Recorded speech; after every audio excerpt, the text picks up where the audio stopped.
tua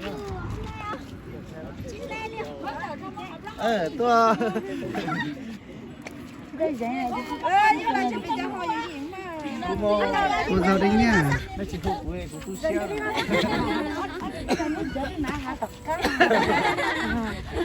Các chị em rất là hào hứng này.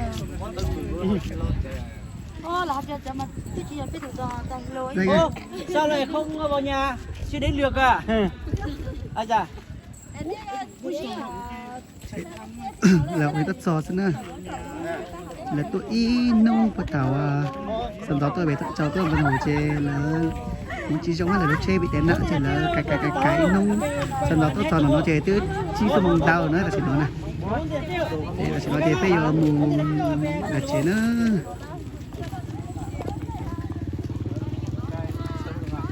chơi tuần nữa Mình đang muốn chạy quay cho các mèo.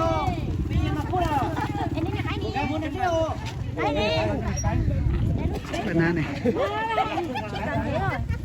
Chuẩn bị đến thắng là mong một chào mọi người đi. Hello, chào mọi người nha. Đây đấy chị ơi. Đây sao không à? Đây là phù dâu nha, rất là xinh này, phù dâu cũng rất là xinh luôn này. Cái tổ hết cháu. Đây là quần áo cái tổ lúc chín lỗ.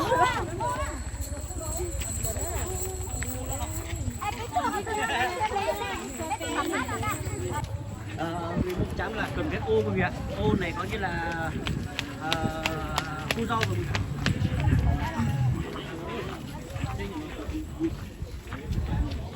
Chính nó chính cả khử đi đó.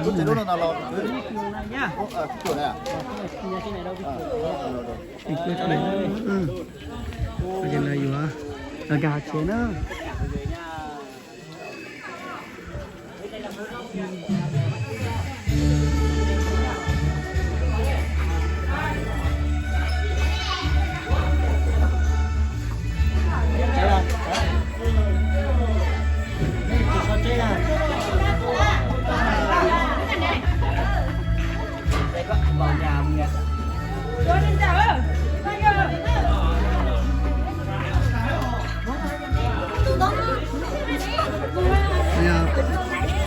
Để canh chuối nè.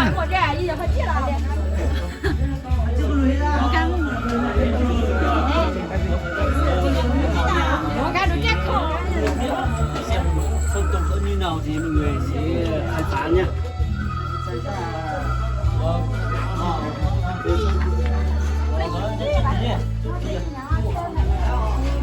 Trời, không có chiếc cát à?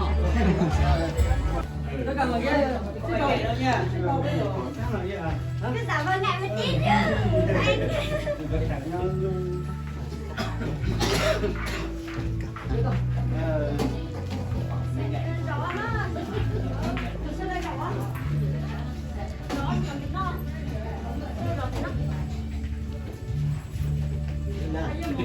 Có thể chú chết.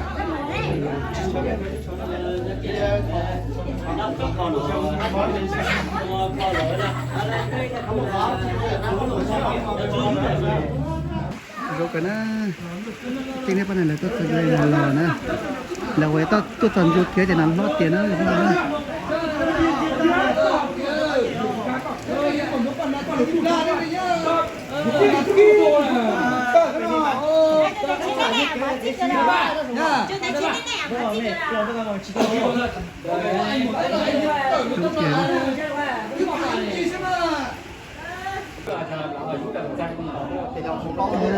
Đi đó cả lâu tiền chưa đi đâu từ lâu không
tại nói gì ở tù gạo nhá kia pan nát kia ở tù để tay chút lòng chỉ cho mưng đu tại trong đó tiền á tại này cho mưng đấy cho mưng đu dùng câu tiền á từ để tay chút này trong đó là thay cho cái rồng nhá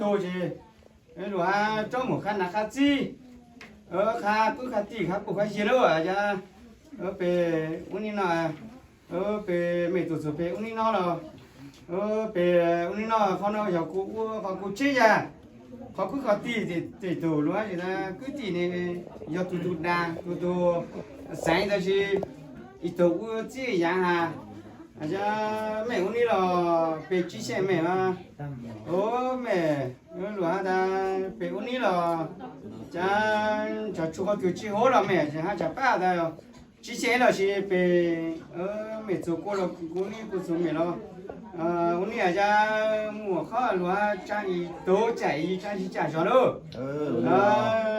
ta cuối tuần sẽ là phải lo chỉ cái gì à thì thơ rồi cứ tiền này cha rồi ăn chúa chứ của đâu kia rồi cha của rồi cha hô rồi chứ còn này đâu rồi nên khai cha cứ tiền mình cô ta sẽ có cô nói hô rồi chứ còn để chỉ một khó chia của về cha lợn đang tù hành nhà sao với họ là về họ về chơi chơi về họ chơi mình gì nữa mà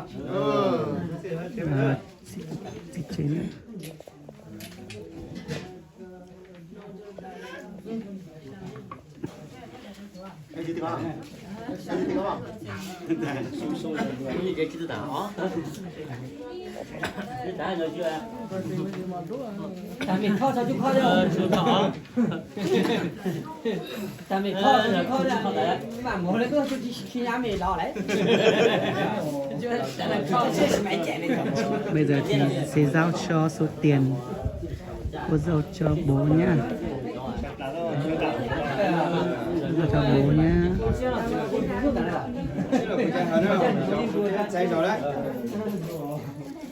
Ta chỉ nói chê bé hai ta nữa, bé hai ta là chê chỉ nó con ăn gì thế, con ăn chỉ là chỉnh tua còn là muốn nhanh xong rồi kể là bố nhanh nữa.